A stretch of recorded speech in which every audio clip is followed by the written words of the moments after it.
요한 3장 1절에서 10절입니다. 한 줄씩 교독하도록 하겠습니다.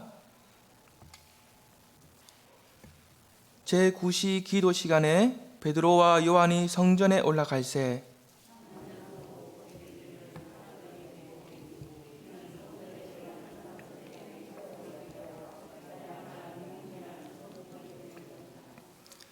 그가 베드로와 요한이 성전에 들어가려 함을 보고 구걸하거늘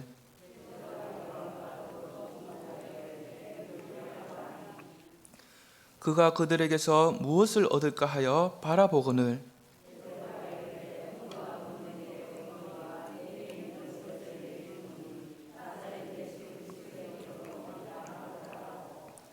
오른손을 잡아 일으키니 발과 발목이 곧 힘을 얻고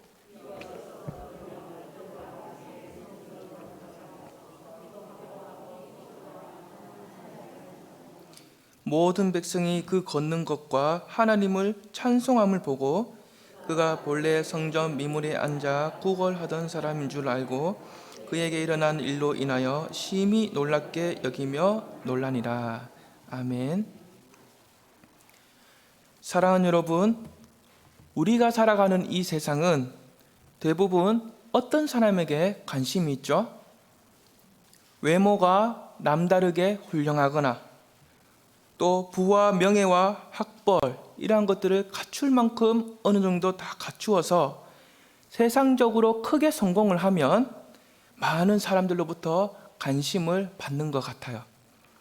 그래서 오늘날 이 시대는 성공을 한 사람이냐 아니냐에 따라서 한 사람의 가치, 한 사람의 등급이 정해지는 것 같습니다. 이 반면에 하나님의 관심은 어떠합니까? 이 세상에서 살아가는 그 한 사람의 인생이 성공을 했든지 안 했든지, 잘났든지 못났든지, 똑똑하든지 안 똑똑하든지 간에 아무 상관이 없습니다. 오직 한 영혼이 구원을 받아 하나님과 화목을 누리는 것, 하나님의 그 모든 관심이 여기에 집중되어 있습니다. 마치 돋보기가 태양의 빛을 하나의 초점으로 모으는 것처럼 하나님의 모든 관심이 한 영혼이 구원을 받아 하나님과 화목을 이루는 것, 여기에 집중되어 있습니다. 오늘 이 시간 우리가 함께 말씀을 나누면서 한 영혼을 향한 하나님의 모든 관심이 우리의 동일한 관심이 되는 그 은혜가 있기를 간절히 원합니다. 사랑하는 여러분, 이 당시에 경건한 유대인들은 규칙적으로 하루에 3번씩 성전에 올라가서 기도를 했습니다. 그 시각은 제3시, 제6시, 제9시인데 우리의 시각으로는 오전 9시, 낮 12시, 오후 3시입니다. 지금 베드로와 요한은 제9시, 우리의 시각으로 보자면 약 오후 3시쯤에 기도하기 위하여 성전으로 지금 막 올라가고 있는 것입니다. 베드로와 요한이 성전으로 올라갈 때 그들은 무엇을 보게 되었습니까? 너무나 비참하고 너무나 초라한 한 사람을 보게 되었습니다. 이 사람은 사람들의 관심을 받기보다 멸시와 조롱과 외면을 더 많이 받아왔습니다. 특히 이 사람은 나면서부터 지금까지 나이가 40이 되도록 단 한 번도 일어선 적도 없고 단 한 번도 걸어가 본 적이 없습니다. 그래서 어디에 가서 일을 하고 싶어도 직원으로 고용하는 곳이 없고 그렇다고 해서 그냥 백수로 살아가자니 생계가 너무나 어렵습니다. 이러한 상황에서 이 사람은 어떤 선택을 해서 살아가게 됩니까? 성전 미문 앞에 앉아서 지나가는 사람에게 구걸하면서 살아가는 그 인생을 선택하여 살아가게 됩니다. 하지만 그는 태어날 때부터 나면서부터 걸을 수가 없었기 때문에 누군가가 자신을 도와서 그 성전 미문 앞에 데려다 주지 않으면 사람들에게 구걸하는 그 일조차도 자신 혼자서 스스로 할 수 없었습니다. 사랑하는 여러분, 지금 이 사람은 어디에서 구걸하고 있습니까? 성전 미문 앞에서입니다. 사람들을 압도시킬 만큼 너무나 화려하고 너무나 크고 아름다운 그 장엄한 성전 문 앞에서 상대적으로 아주 초라하고 비참한 모습으로 지나가는 사람들에게 구걸하고 있다라는 것입니다. 참 안타까운 것은 그 성전 문 앞에 앉아서 수십 년을 구걸하면서 지금까지 살아왔지만 그 성전 안으로는 단 한 번도 들어간 적이 없다는 것입니다. 사랑하는 여러분, 이 성전은 어떠한 장소입니까? 하나님의 임재가 있습니다. 하나님과의 만남이 있습니다. 그 임재와 만남을 통해서 하나님의 크신 사랑과 위로를 경험할 수 있습니다. 하나님의 도우심으로 나의 문제가 해결되는 그 놀라운 은혜의 역사도 있습니다. 그런데 왜 이 사람은 무엇 때문에 이러한 성전으로 들어가고 있지 않고 있습니까? 그 이유는 크게 두 가지로 볼 수 있습니다. 첫 번째 이유는 이 사람에게는 육체의 흠이 있었기 때문입니다. 레위기 21장 17절에서 18절을 보시면 누구든지 육체에 흠이 있는 자는 하나님께로 가까이 오지 못한다라고 기록하고 있습니다. 이어서 육체에 흠이 있는 자에서 다양하게 설명을 하고 있는데요. 그 중에 하나가 걷지 못하는 사람이었습니다. 그러므로 이 사람은 성전에 들어가서 하나님을 만나고 싶어도 자신이 걸어가지 못한다는 그 흠 하나 때문에 성전으로 들어갈 수 없었습니다. 사랑하는 여러분, 이 사람의 입장에서 한번 입장을 바꿔서 한번 생각을 해보십시오. 날마다 성전에 들어가서 하나님께 예배를 드리고 그래서 은혜와 복을 받아가는 그 사람들을 바라볼 때 거기서 제외된 자기 자신은 얼마나 비참하고 얼마나 억울하고 자기 자신이 얼마나 초라하겠습니까? 어쩌면 나는 하나님으로부터 철저하게 버림을 받았구나 하면서 이러한 비관적인 생각으로 가득했을 것입니다. 그래서 이 사람은 어디에서 어떤 관심을 갖게 되었습니까?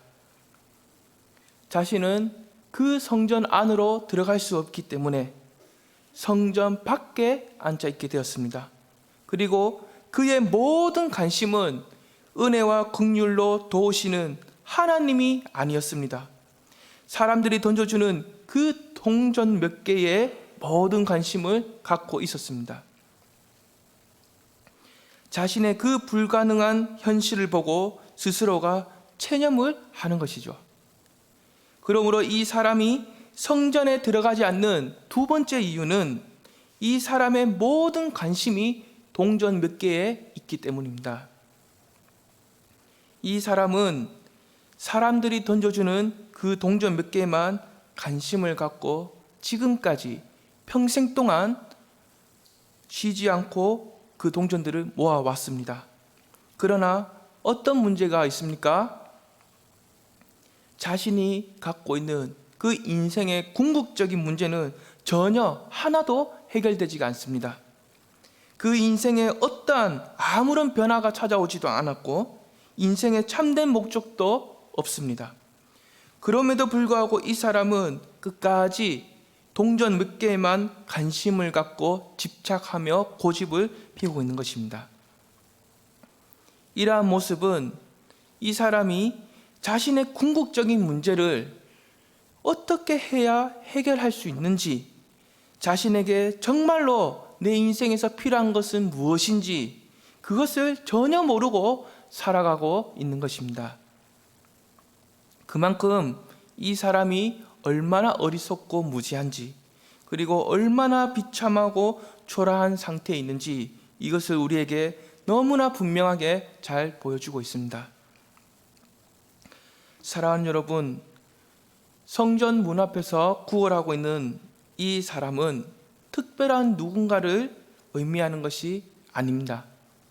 죄악 중에 출생하여 살아가는 이 세상 모든 사람들의 전형적인 모습을 의미하는 것입니다. 어떠한 모습에서 그렇습니까? 죄인은 마치 성전 미문에서 구걸하고 있는 이 사람처럼 자신에게 있는 그 인생의 궁극적인 문제, 즉 죄의 문제를 아무리 스스로가 혼자의 힘으로 해결하려고 해도, 아무리 노력을 해도 전혀 해결할 수가 없기 때문입니다. 하나님에 대한 참된 지식도 없고 하나님과의 관계도 단절되어 있습니다. 내가 이 세상에 왜 태어났고 무엇을 위해서 어떻게 살아가야 하는지 그 인생의 참된 목적도 없습니다. 인생의 참된 변화와 유익이 없어도 여전히 죄에 익숙한 그 방식과 고집대로만 살아가려고 합니다. 사랑하는 여러분, 아침에 출근길을 보십시오. 너무나 많은 사람들이 얼마나 바쁘고 열심히 살아가고 있습니까? 그런데 그 많은 사람들은 무엇을 위해서 그렇게 바쁘고 열심히 살아가고 있습니까? 아마도 대부분의 사람들은 인생의 성공을 위해서 그렇게 바쁘고 열심히 살아가고 있다고 봅니다. 하지만 문제가 무엇입니까? 인생의 성공을 위해서 아무리 바쁘고 열심히 살아가도 세상적인 성공을 이미 다 이루었다 하더라도 인생의 궁극적인 문제, 그것을 해결하지 않으면 그 인생은 성공한 것처럼 보이나 실패한 것이다 라고 볼 수 있습니다. 자신이 평생 동안 수고하면서 힘쓰고 노력하면서 쌓아온 그 모든 것들이 동전 몇 개에 불과하다는 것입니다. 하지만 오늘날 많은 사람들은 이 사실을 전혀 모르고 전혀 관심도 없이 너무나 바쁘고 열심히 살아가고 있습니다. 지금보다 더 바쁘고 더 열심히 살아가면, 세상이 알려주는 그 방법과 공식대로 살아가면 인생의 성공은 반드시 찾아온다. 그렇게 세상 사람들은 믿고 살아가고 있는 것입니다. 하지만 이렇게 믿고 살아가다 보면 어떻게 됩니까? 마치 다람쥐가 쳇바퀴를 도는 것처럼 눈앞에서 성공이 잡힐 듯 하지만 잡히질 않습니다.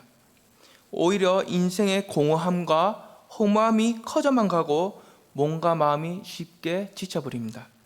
또 어떤 사람은 어느 누가 봐도 크게 성공을 이루었지만 그 성공을 계속적으로 유지하기 위해서 불안과 걱정과 근심으로 시달릴 때도 있습니다.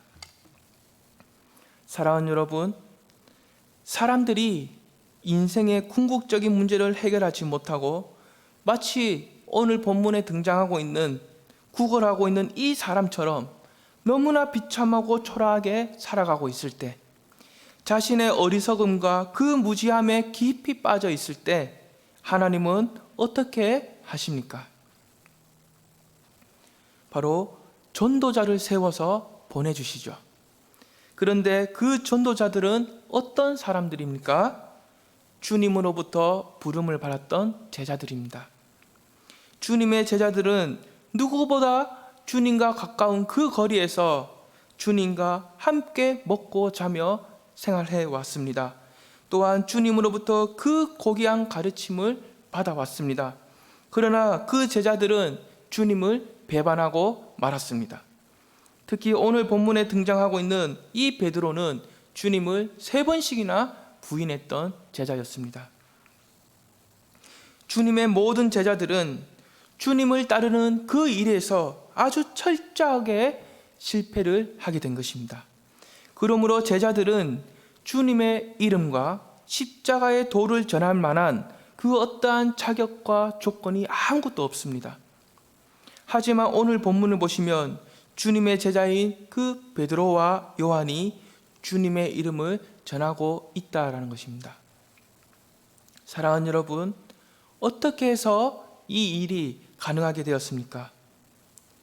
제자들이 주님을 따르는 그 일에 있어서 아주 철저하게 실패를 했고, 그래서 그들에게 남은 것은 영적인 빈곤과 무능함 뿐이었지만, 그들의 소망과 믿음도 다 사라지고 넘어진 상태에 있었지만 하나님은 이 모든 것을 극복하며 다시 시작할 수 있도록 은혜의 선물을 주셨습니다. 그 은혜의 선물이 무엇입니까? 그것은 바로 성령입니다. 사랑하는 여러분, 주님의 제자들이 성령을 충만하게 받으니까 어떤 변화가 일어나게 됩니까? 성전 문 앞에서 수십 년 동안, 그것도 날마다 구걸하고 있던 이 사람을 평소에는 그냥 모르고 지나쳤습니다. 그러나 이제는 관심이 생기기 시작하면서 그 사람이, 그 구걸하고 비참하고 초라하게 앉아있는 그 사람이 분명하게 보이기 시작합니다. 이것은 결코 우연하게 어쩌다가 지나가다 보니까 생겨나는 그런 일이 아닙니다. 하나님의 모든 관심이 어디에 있는지 성령께서 그들의 눈을 열어주셨기 때문에 분명하게 보이기 시작하는 것입니다. 또 어떤 변화가 일어납니까? 6절입니다. 베드로가 이르되 은과 금은 내게 없거니와 내게 있는 이것을 내게 주노니 나사렛 예수 그리스도의 이름으로 일어나 걸으라 하고, 제자들이 차갑게 등을 돌리며 배반했던 그 이름, 사람들 앞에서 어떻게 해서든지 숨기고 싶었던 그 이름, 십자가 앞에서 무능하게 여겨졌던 그 이름이 이제는 제자들의 영원한 기쁨이며 능력이며 자랑이 되었습니다. 그러므로 지금 이 베드로가 내게 있는 이것을 내게 주노니 할 때 그 의미가 무엇입니까? 지금 너는 나한테 무엇이 있는지 모르지만 너는 너 자신에게도 지금 당장 아주 절실하게 필요한 것이 무엇인지 모르고 있지만 나는 분명하게 안다. 그것은 바로 내가 직접 경험한 예수 이름의 권세와 능력이다. 그분은 지금도 살아계셔서 나를 다스리시고 또한 너를 다스리시기 원하신다. 이렇게 성령께서 깨닫고 경험하게 하신 것을 증거하는 그 의미가 담겨져 있는 것입니다. 사랑하는 여러분, 베드로가 이렇게 증거할 때 그 결과는 무엇입니까? 7절에서 8절입니다. 함께 읽어보도록 하겠습니다. 오른손을 잡아 일으키니 발과 발목이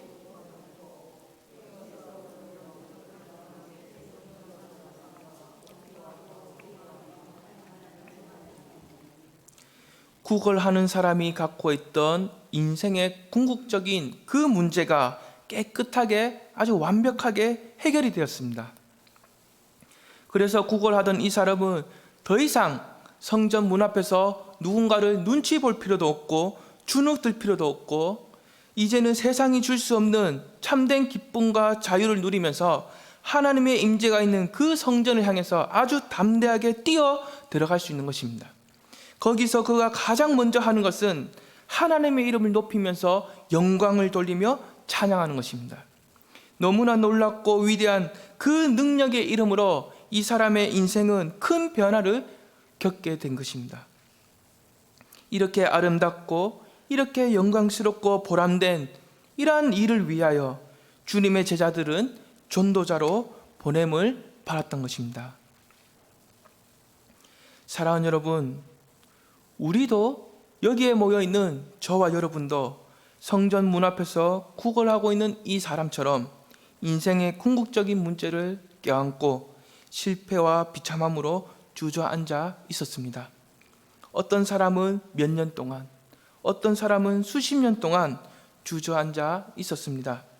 그러나 어느 날 하나님께서 보내주신 그 전도자를 통해서 우리 귓가에는 무엇이 들려집니까?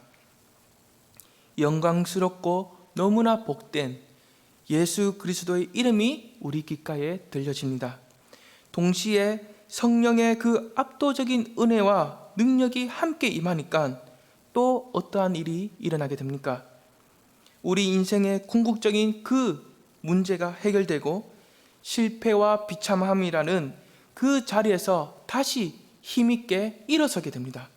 인생의 참된 자유와 기쁨도 누리게 됩니다. 인생의 참된 목적, 우리가 무엇을 위하여 어떻게 살아가야 하는지 그 참된 목적도 가지게 됩니다. 뿐만 아니라 또 다른 실패자들을 향한 하나님의 그 모든 관심이 우리의 동일한 관심이 됩니다. 그래서 인생의 실패와 비참함을 겪고 있는 또 다른 누군가에게 찾아가서 예수 그리스도의 이름을 전하는 유일하고도 복된 그 통로가 되는 것입니다. 여기에 모여있는 저와 여러분의 인생이 바로 이러한 인생으로 초대받은 것입니다. 이처럼 하나님의 은혜와 긍휼로 예수 그리스도의 이름이 우리 귓가에 너무나 은혜롭게 들려지고, 그래서 실패자인 우리가 하나님 은혜로 다시 회복되고, 다시 회복된 우리가 또 다른 실패자를 찾아가서 회복시키는 것, 하나님의 모든 관심이 여기에 있고 저와 여러분이 세상으로 보냄을 받은 그 이유입니다. 사랑하는 여러분, 우리가 살아가는 이 세상은 마치 골리앗처럼 너무나 거대하고 너무나 강하죠. 우리의 인간적인 힘과 지식과 방법으로는 이 골리앗과 같은 세상을 전혀 이길 수가 없습니다. 그래서 하나님은 마치 다윗의 물맷돌처럼 우리에게 꼭 필요한 두 가지를 주셨습니다. 그 두 가지가 무엇입니까? 첫 번째는 복음입니다. 복음이란 무엇입니까?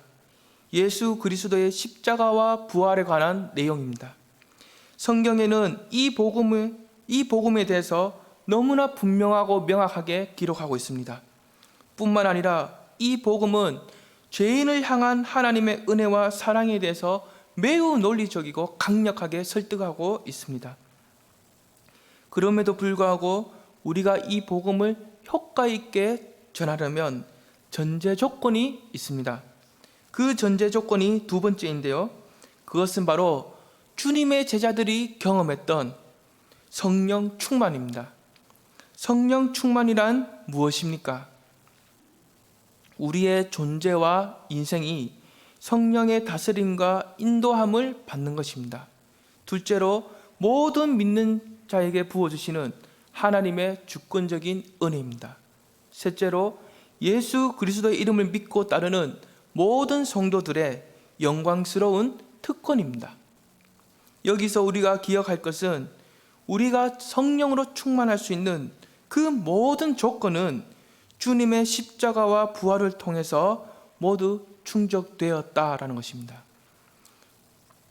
그 결과로 인해서 나같이 부족하고 나같이 연약하고 나같이 무익한 사람은 성령 충만할 수가 없다가 아니라 주님을 처음 믿을 때에 받았던 그 성령으로 계속해서 나는 충만할 수 있다라는 것입니다. 다시 말하자면 세상적인 관점으로 볼 때 나 자신이 아무리 부족하고 연약해도 그래서 주의 일을 제대로 감당할 수 없을 것만 같아도 주님을 믿고 따르는 사람이라면 그 누구라도 성령 충만할 수 있고, 또한 그 성령 충만으로 주께서 맡기신 그 모든 일을 잘 감당할 수 있다라는 것입니다. 사랑하는 여러분, 저와 여러분이 성령으로 충만하고 그래서 담대하게 세상에 나가서 복음을 전하게 될 때 어떠한 일이 일어나게 됩니까? 죄인으로 살아가는 그 한 사람이 자신의 죄를 깊이 깨닫게 됩니다. 복음에 나타난 하나님의 은혜와 사랑을 그 사람이 실제적으로 경험하게 됩니다. 그래서 그 죄인의 마음에서 얼음돌같이 차갑게 굳어있던 그 마음이 마치 물이 녹아서 흐르는 것처럼 녹아내리게 됩니다. 하나님의 모든 관심이 여기에 있습니다. 뿐만 아니라 우리는 누구의 자녀이며 누구의 백성입니까? 하나님의 자녀이며 하나님의 백성입니다. 그러므로 우리는 하나님의 그 모든 관심이 어디를 향하고 있는지 이것을 잘 기억하고 우리의 모든 관심도 하나님의 관심과 동일한 방향으로 향해야 됩니다. 사랑하는 여러분, 이제 곧 있으면 성탄 예배를 드립니다. 그리고 또 며칠이 지나면 한 해를 마무리하고 새로운 한 해를 맞이하게 됩니다. 그러므로 우리는 이것을 기회로 삼아서 우리 주위를 한번 기도하는 마음으로 둘러보기를 원합니다. 하나님의 모든 관심이 어디를 향하고 있는지, 혹시나 내 주위에 있는 그 누군가에게 하나님의 모든 관심이 쏟아지고 있지는 않은지 기도하는 마음으로 우리가 한번 둘러보기를 원합니다. 이렇게 둘러보다 보면 누군가가 발견이 되면 우리가 가지고 있는 그 능력의 이름, 우리의 자랑과 소망이 되시는 그 놀라운 이름, 예수 그리스도의 이름을 전하는 우리 모두가 될 수 있기를 간절히 원합니다. 한 가지 분명한 것은 세상 사람들은 모릅니다. 예수 그리스도의 이름이 자신들에게 얼마나 절실하게 필요한지 전혀 모르고 살아가고 있습니다. 과거에 여기에 모여있는 우리도 몰랐습니다. 그러나 지금의 우리는, 지금 여기에 모여있는 우리는 압니다. 저들에게 예수 그리스도의 이름이 얼마나 절실하게 필요한지 우리는 너무나 잘 알고 있습니다. 오직 예수 그리스도의 이름만이 저들을 다시 회복시키시고 회복되고 하나님과 화목을 누릴 수 있다는 것을 우리는 너무나 잘 압니다. 그래서 우리는 예수 그리스도의 이름을 아낌없이 전하며 나누어야 하는 그 책임이 있는 것입니다. 우리가 그 책임을 다할 때 더 보람있고 더 풍성하고 더 아름다운 한 해의 마무리가 될 것을 저는 확신하며 믿습니다. 저와 여러분이 이렇게 살아낼 수 있는 하나님의 크고 놀라운 은혜가 날마다 넘쳐나기를 간절히 원합니다. 기도하겠습니다.